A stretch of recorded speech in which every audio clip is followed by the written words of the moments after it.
আমরা চাই দুর্নীতিমুক্ত সরকার, দেশকে উন্নতভাবে রাষ্ট্রে এগিয়ে নেওয়ার জন্য প্রচেষ্টা করবে। আমরা দুর্নীতি মুক্ত থাকতে চাই।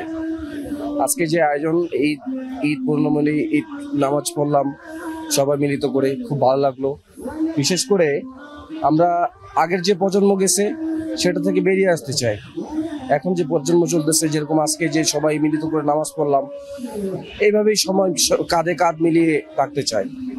ঈদ মোবারক। মূলত হচ্ছে আমরা চাই ফ্যাসিস্টবাদ সরকার, আমরা চাই দুর্নীতিমুক্ত সরকার, আমরা চাই এমন একটা সরকার যেখানে আসুক, যেখানে পরিবেশ পরিস্থিতি এবং আমাদের সরকার গঠনে খুব সহায়তা করবে এবং দেশকে উন্নতভাবে রাষ্ট্রে এগিয়ে নেওয়ার জন্য প্রচেষ্টা করবে।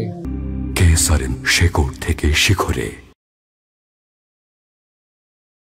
ঈদ মোবারক সবাইকে, দেশবাসীকে। অত্যন্ত চমৎকারভাবে আমরা এই প্রথম হাসিনা মুক্ত, ফ্যাসিস্ট মুক্ত পরিবেশে ঈদুল আজহার জামাত আদায় করেছি। অত্যন্ত চমৎকার ছিল পরিবেশ এবং আমাদের এই জামাতে নামাজ পড়েছেন ডক্টর মোহাম্মদ ইউনুস স্যার।